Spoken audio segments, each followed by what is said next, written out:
I just want to thank each of you for how you've made it so enjoyable to share with you the last few days. There's different types of audiences, and I wasn't sure what kind of audience I would find, but I would call this audience an engaged audience, where I know you're tracking or you're at least tuning in, and that means a lot. So I just want to thank you for that. And as we think about where we're going here together in this last session, I want to just recap some of the things that we've touched in the last few sessions.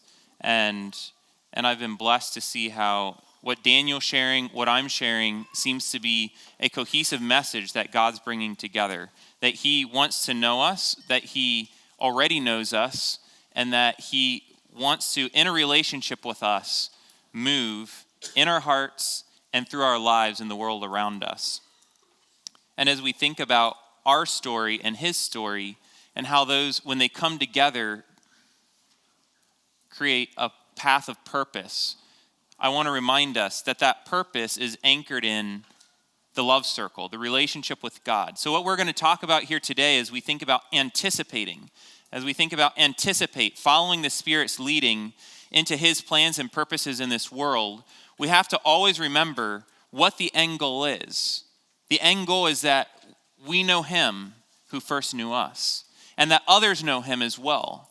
It's not ultimately about what I accomplish in this world. It's not ultimately about the numbers or the things that I see happening, but it's about what God is doing as we work together, as we enter into this purpose together.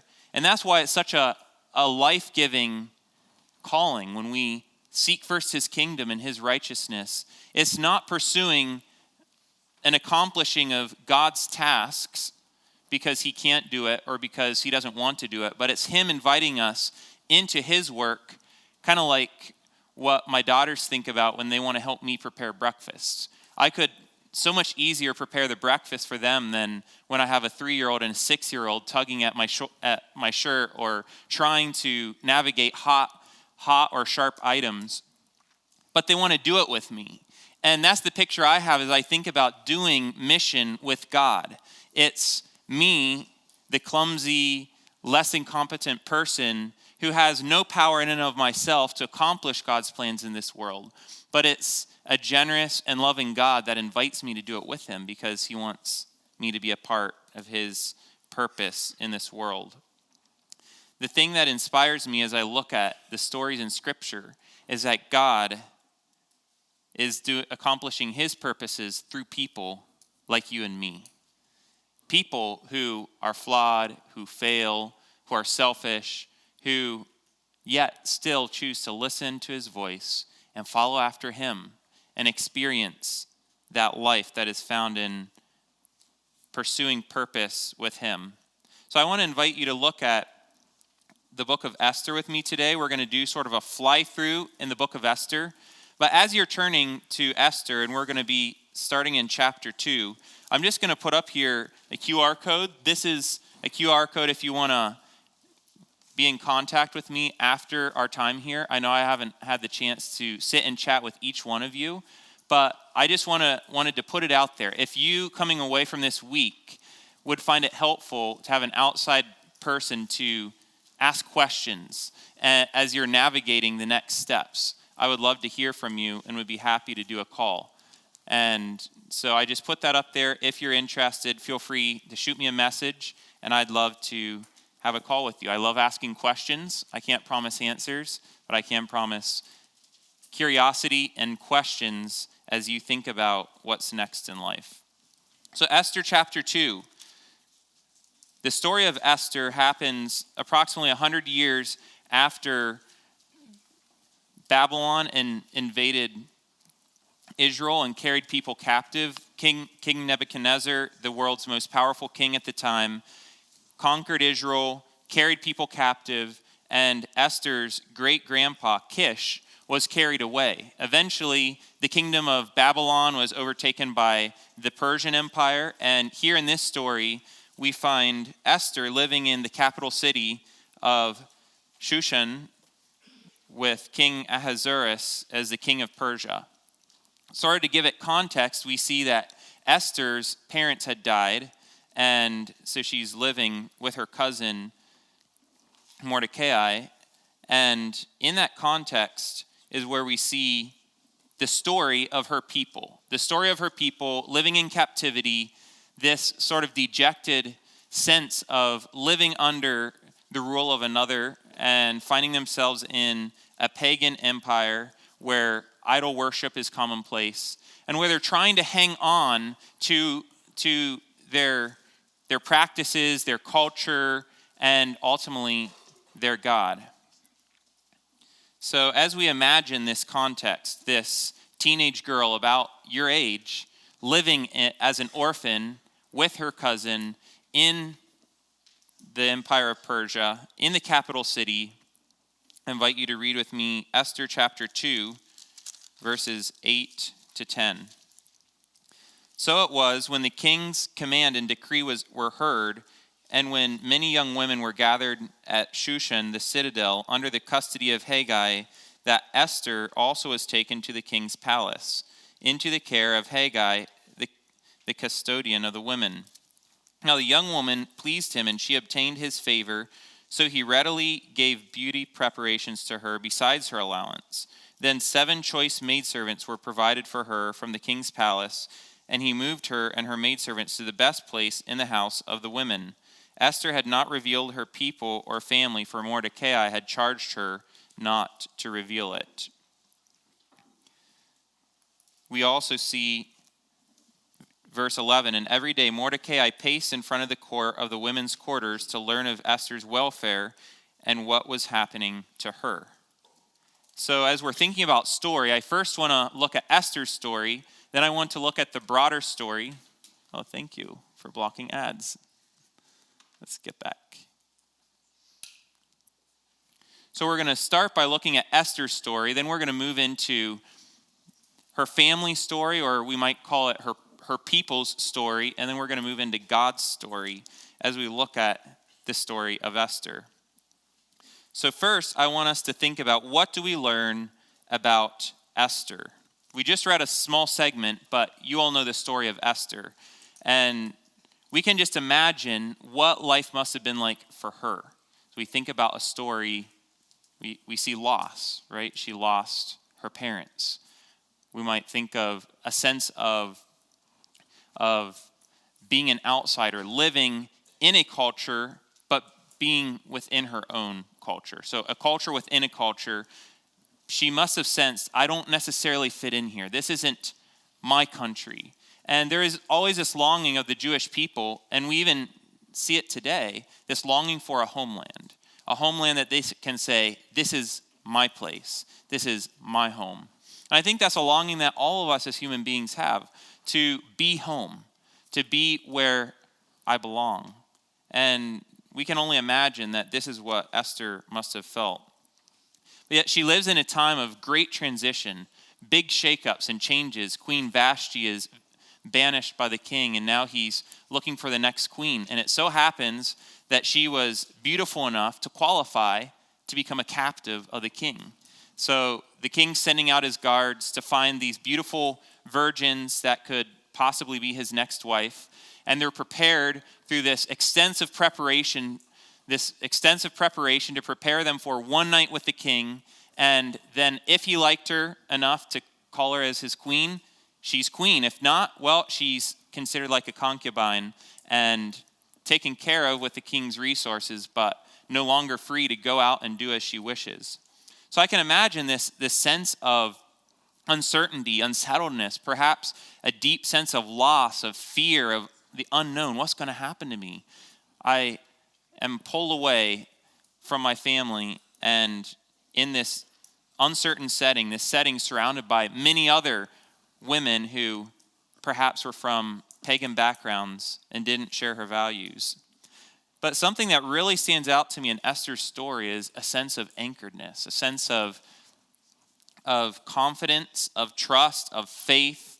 A person who, it seems, had a winsome personality about her. We see that the person who's appointed over her and the women that are being prepared, there's something about her that is attractive.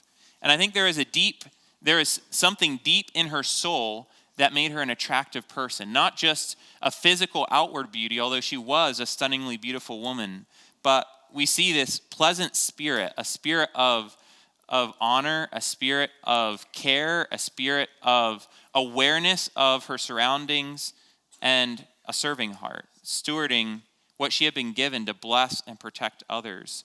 So we see this contrast between selfish and selfless. And she checks all the boxes for selfless, as we'll see later in the story.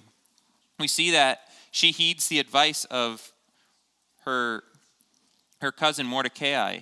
She heeds the advice of Haggai, the one who gave her things to help make it more possible that she could win the favor of the king.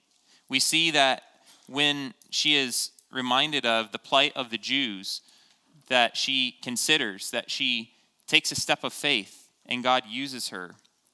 So we're looking at Esther's story, and I want then to move on to her family story. We see the setting. It's a setting that seems hopeless. They're under the captivity of the most powerful empire on earth. They're far away from their homeland. And she is a part of a family nucleus, a family that wants to honor God, it seems. We see Mordecai was a God-fearing Jew, and yet they're far away from the temple where they considered as the presence of God was there. So they have this sense of, we're far away from where we should be. We're far away from God. So these circumstances that are not ideal, circumstances that you might say put her at a disadvantage. But God, we see God's story. And again, we have the privilege of seeing the whole story, right? We have Esther from chapters 1 to 10, and we see the whole story, but she didn't see it right then. As we're talking about God's story, we recognize when the story is happening, it doesn't all make sense. When we read the story, it's like, wow, that's an exciting and amazing story of how God was working. We can see how he was working. But as we think about these three layers of our story, we see that God's story is what brings meaning to the seeming hopelessness, the seeming loss. I want us to look at Esther's attitude in her situation and what we can learn. What does it look like for me to see these three layers to my story, to live in the here and now, even when I don't understand what's next, and to anticipate what God might be doing in the story? See, anticipation has this sense of, I don't know what's going to happen, but I eagerly await what will happen. I want to jump to chapter 5, Esther chapter 5, verses 1 to 4. This is where Esther is preparing to go in to the king. And we remember that Mordecai had reminded her, God is the ultimate guardian of our people. God is the one who will preserve and protect his people. But perhaps, who knows whether you have come to the kingdom for such a time as this? He was, in a sense, saying, God will rescue his people, which was a declaration of faith. God will rescue his people from wicked Haman's plan. But you know what? God just might want to use you to be a part of that story. And so she heeds his advice. She calls for a time of prayer and fasting. She is going to put her life on the line because she senses this is what God is calling her to do. God has placed her there for this time, and she willingly serves her people and serves her God by stepping out in faith. So Esther chapter 5, verses 1 to 4. So after she had prayed and fasted for 3 days, now it happened on the third day that Esther put on her royal robes and stood in the inner court of the king's palace, across from the king's house, while the king sat on his royal throne in the royal house, facing the entrance of the house. So it was when the king saw Queen Esther standing in the court that she found favor in his sight. And the king held out to Esther the golden scepter that was in his hand. Then Esther went near and touched the top of the scepter, and the king said to her, "What do you wish, Queen Esther? What is your request? It shall be given to you, up to half the kingdom." So Esther answered, "If it pleases the king, let the king and Haman come today for the banquet that I have prepared for him." So I want us to see that Esther prayerfully prepared for this moment. She didn't just rashly run into this situation of danger or this big life-changing event, but she prayed. She prayed and fasted. She invited others to pray with her. She was vulnerable about the reality that it could mean her own death. She was putting her life on the line. We see that she planned wisely. She prepares herself. She puts on her royal robes. She's perhaps evaluating and thinking about, how can I increase the chances that the king will accept me, that the king will extend the golden scepter, that he will listen to my petition. And we see that, again, she finds favor with the king. And I don't know what she did, but I think all of us recognize it was ultimately God who moved the heart of the king to accept her. But it wasn't just an, okay, I guess you can come before my throne, but it was, wow, perhaps a wow of beauty, of awe. Wow, I've missed you. And he perhaps recognizes the risk that she took. He perhaps recognizes this must be a very important request that she has. And he promises her, I'll give you up to half the kingdom. I'll give you power. I'll give you riches. Tell me, what do you want? And again, we see her wisdom. Perhaps God placed it in her mind at the moment. Perhaps she had this already planned. We don't know. But instead of presenting her request at the moment, she invites him to a banquet. And we could speculate, why did she do this? We could speculate what she was gaining, the pros and cons of this approach. But whatever the case, we see it worked. And I want to highlight two things. Her wisdom, the wisdom that she had from above, and God's sovereignty coming together into God's plans. Who did it? It was God. Who did he do it through? Through Esther. Esther, let's jump to chapter 7, verses 3 to 10. And this is you might say, the climax moment where the conflict comes to a head. So Esther chapter 7, verses 3 to 10. Then Queen Esther answered and said, at the second banquet, "If I have found favor in your sight, O king, and if it pleases the king, let my life be given me at my petition, and my people at my request, for we have been sold, my people and I, to be destroyed, to be killed, and to be annihilated.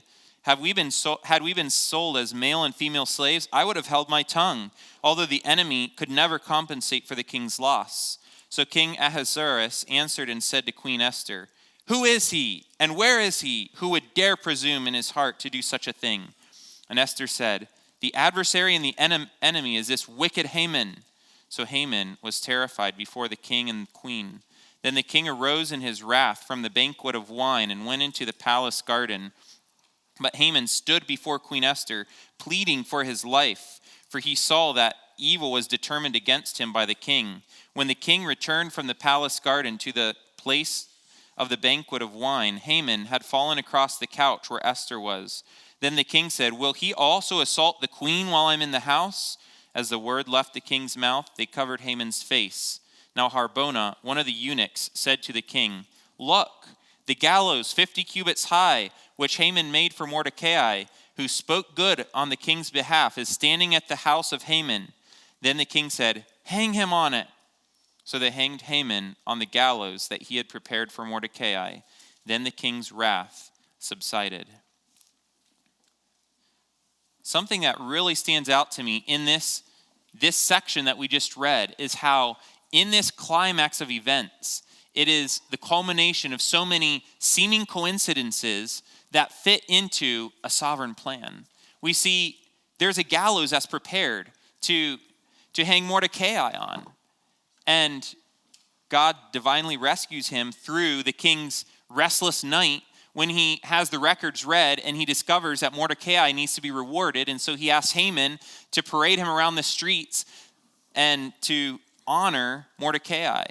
And then the very next day, Haman is being hung on the gallows that he erected to hang Mordecai.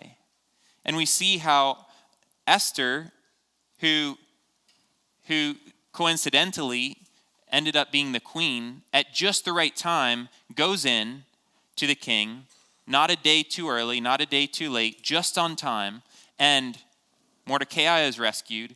And then in that moment of time, the king's heart is shifted away from destruction and towards favor for the whole people of Israel.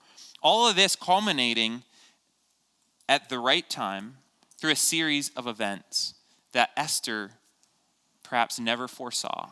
But yet she was faithfully living her life one day at a time, one step at a time, trusting, honoring the Lord, walking in advice, praying, acting with wisdom and courage, and ultimately watching God accomplish his story through hers. And so I want to think about how this applies to our lives. As we're talking about looking back and seeing God working in my story through the bad, through the good, through the difficult, through the beautiful, we hear God's invitation into his love circle, abiding in his love, walking in that day-to-day relationship with him. And as we think about what's the outcome, it's this, that God has a special place for you and me in his story. That you're on earth for such a time as this. That he's inviting you to be a part of his kingdom plans and purposes right here and right now. And that God is sovereignly ordaining what is happening in this world for his glory. And he has a place in that plan for you. Not just you collectively, but you individually.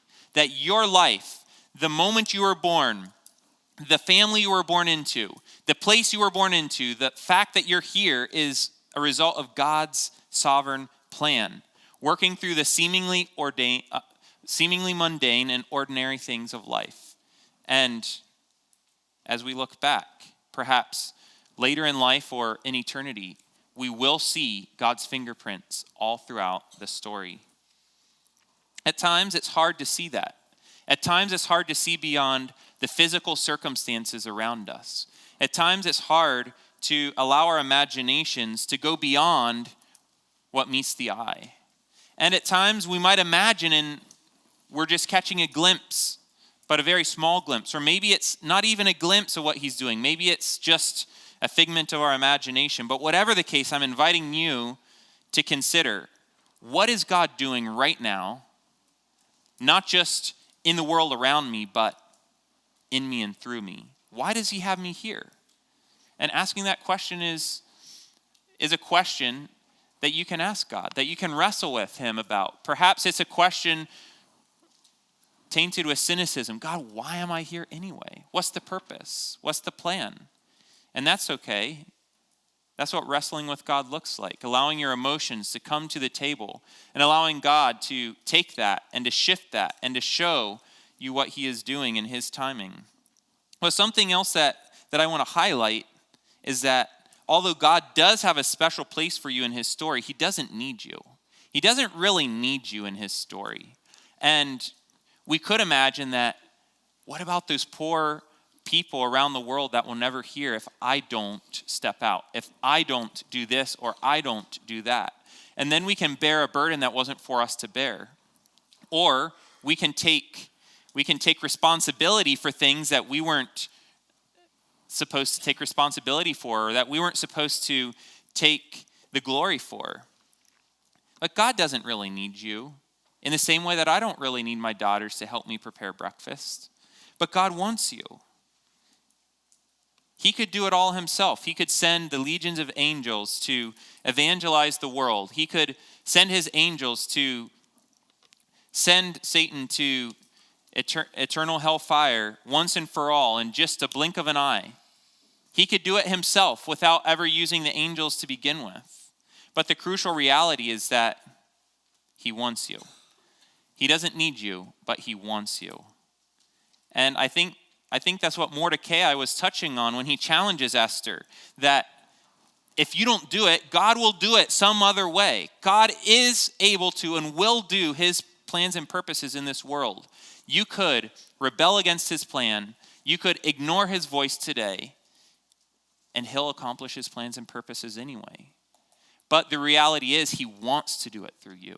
He longs to do it with you. He longs to invite you into the blessing of doing mission with him, of seeing the world reconciled to him through you, through me. And he wants to do it together. He wants to do it in the context of community. He wants to do it with his bride, the church, seeing his bride, the church, rallying together, working together, using our gifts, our complementary gifts, the gifts coming together in his perfect plan to see the world encounter his love.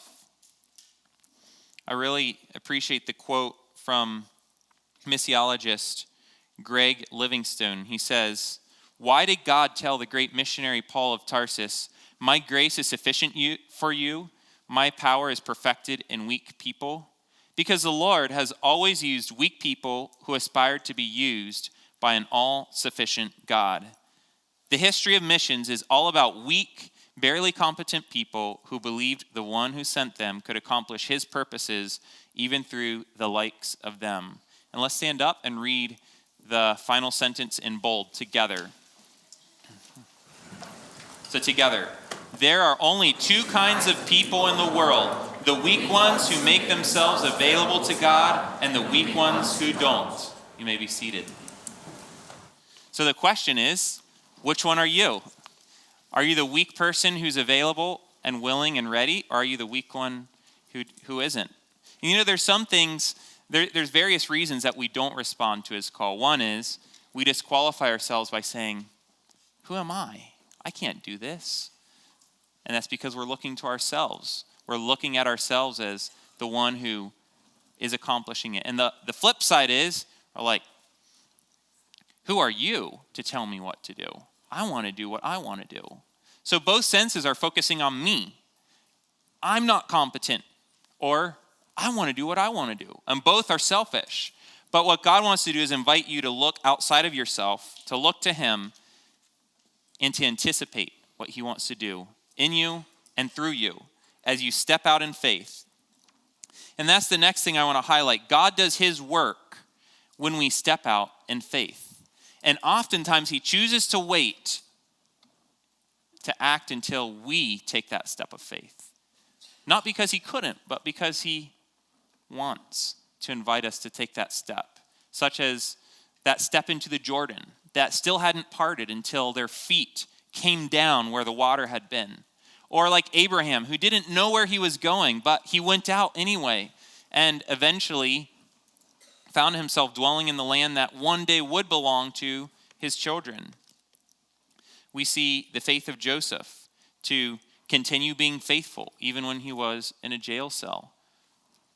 We see the faith of Daniel to step out and say, "Hold on, don't kill all the wise men. Give us time and we'll pray to God and he'll give the response." The faith of Shadrach, Meshach, and Abednego to say, "Our God will rescue us. And even if he doesn't, we will not bow to your idol." Those steps of faith were based on the reality that they knew God was up to something, but they didn't know what he was going to do. And that's what faith looks like as you step into his story and as you invite him into yours. It's faith. God, I don't know, but I trust.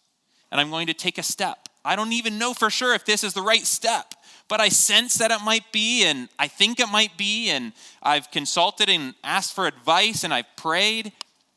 Now I'm going to take the step and see what you do. So as I look across this room, I anticipate something, and that's why I titled it Anticipate. And I hope that you anticipate something. It's anticipating with faith. And I don't know many of you, I don't know your story, and I don't know what God's going to choose to do through you.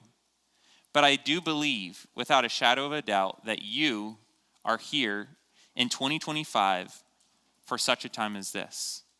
That what God is doing in the world around us right now is because he is up to something. And despite all the turmoil and the uncertainty in the world that we live in, all the disaster that we see, the brokenness, and perhaps the fear that we sense, we can anticipate. We can dream with God's dreams and visions. God, what are you doing in the world around us? So I thought I would give you a little bit of context to help you just dream a little more. I'm going to share some just little bits and pieces of data of the huge needs in the world around us. I'm just touching on the tip of the iceberg. And then I'm going to touch on the potential that I see represented here. And then we're going to finally end with what we know will happen in Revelation. So let's walk this together. First, I want to show you something. It's called the world clock, or world population clock. So this is, of course, an approximation of the world population right now as we speak. So we see it continuing to increase, and we're at 8.2 right now. Births today, 183,000 so far. That's a lot of births. Births this year, 33 million, 86,000 deaths today. So overall population growth today, 96,000. How many people live in Lancaster City? 50,000. So about 2 Lancaster cities were born today. So we live in a world of exponential growth. So many people. U.S. population is 340 million people. And I just wanted to show you this map right here. So if you're wondering where all those 340 million people live, look for the dark spot. So you see over on the East Coast, there's this long strip along the East Coast, really dark red, and kind of scattered throughout. And then it's kind of like there's this big hole in the middle somewhere. And then you go out to the West Coast, and people are on the coasts. And then you see down in Florida, everyone gravitating down to Florida. And those aren't necessarily all the people in Pinecraft, I don't think.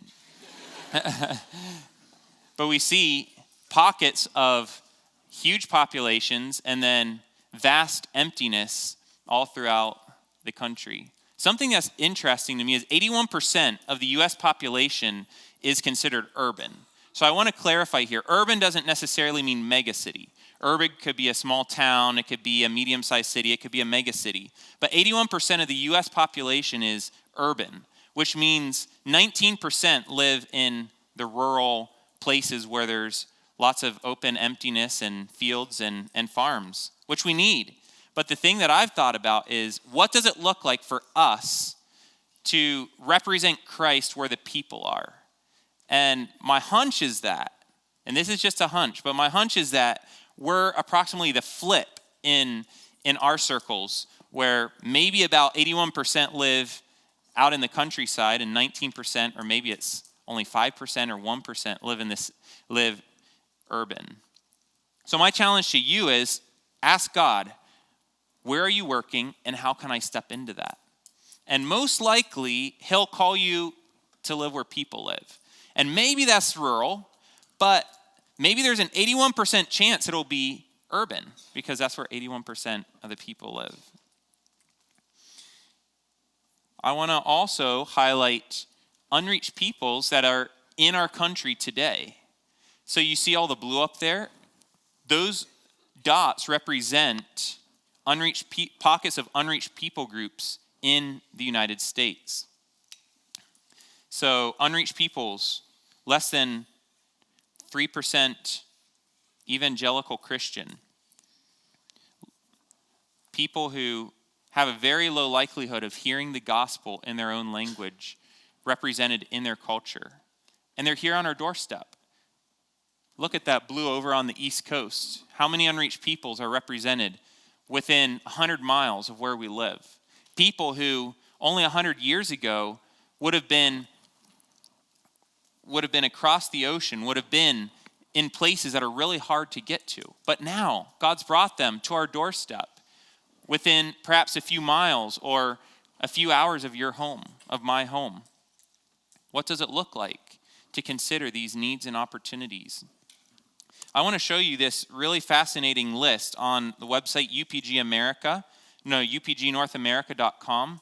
This is a list in order of what they consider priority score, as in least engaged people groups in the United States who are unreached with the gospel. So this is just a list of unreached peoples in the United States.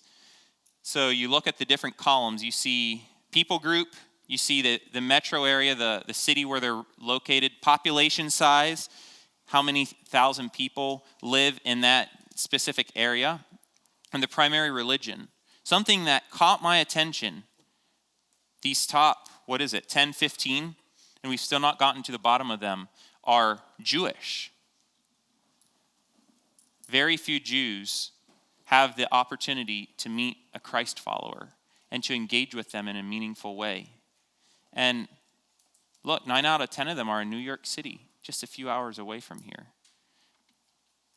Over 2 million Jews in New York City. The largest population of Jews in the world outside of Israel, just a few hours away from us. And did you know they're fascinated with the Amish? They come here on tours to see the Amish because they know there's so many similarities. And perhaps some of you have seen them around here, have run into them, or have met them. We have an amazing opportunity to share the gospel with the Jewish people. They're on our doorstep, a special people to the Lord. So we see Jewish, we see a whole bunch of Muslim people groups here, Sikhism, Tibetan Buddhism.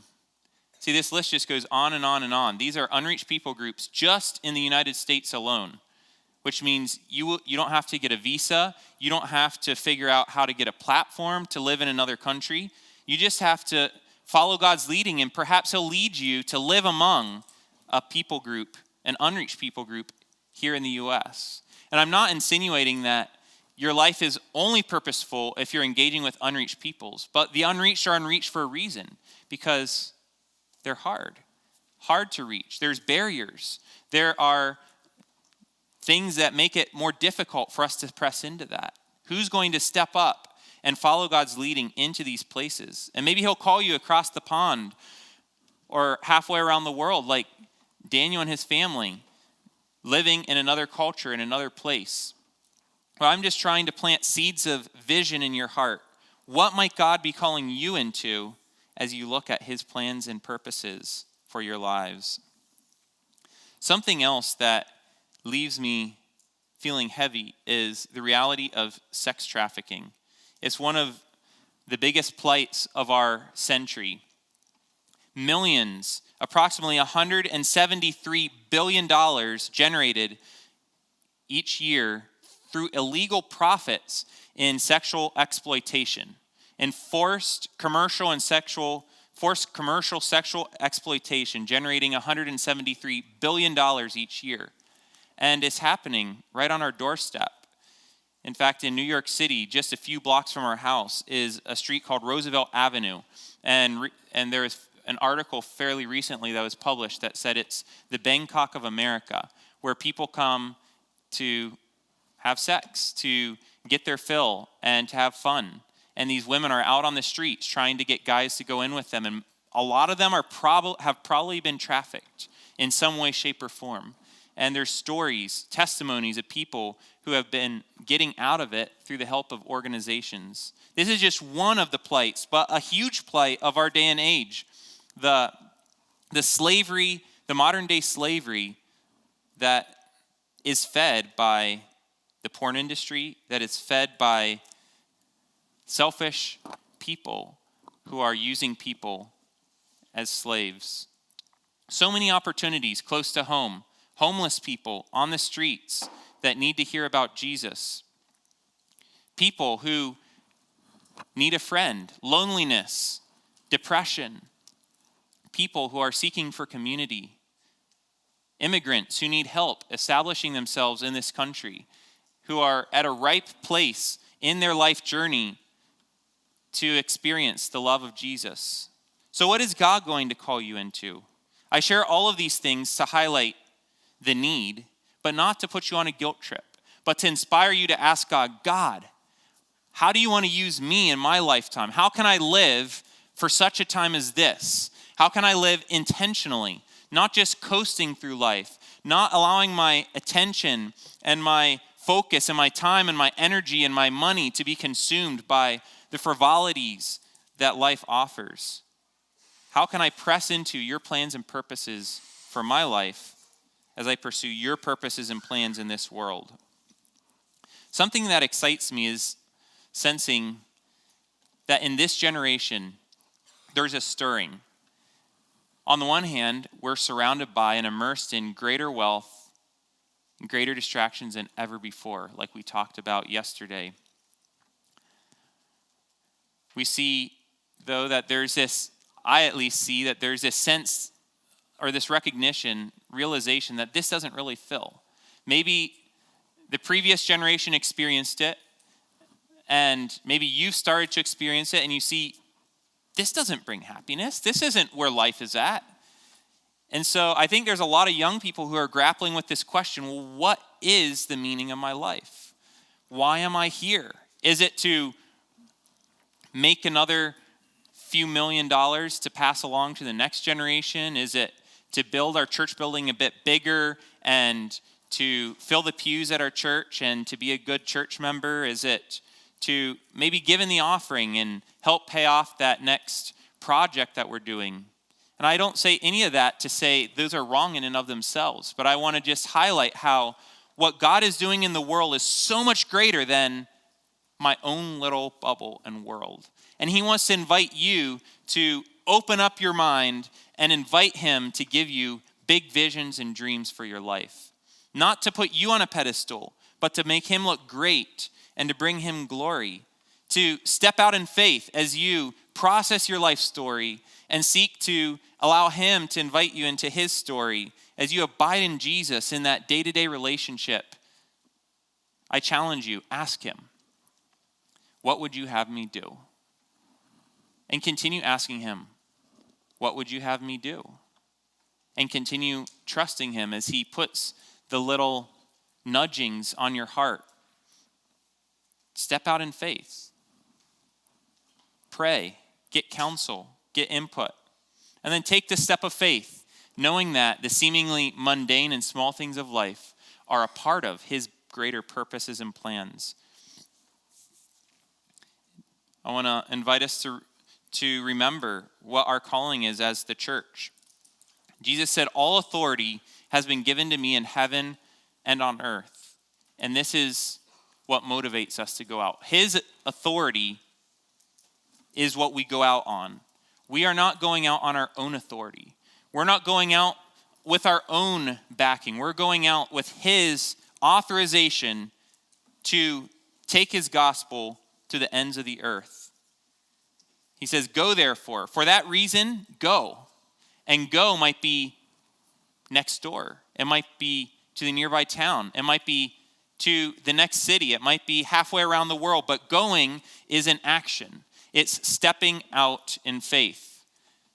Go therefore and make disciples of all nations. This is the end goal. Seeing people who are apprentices. This word disciple literally means an apprentice. Someone who hitches himself to someone else and walks with them.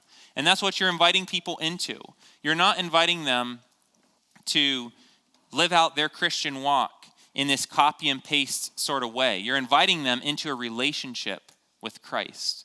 And that comes through you having met him and encountered him and you sharing that with them and showing them what it looks like. Saying, come, follow me, even as I follow Christ. Go therefore, make disciples of all nations,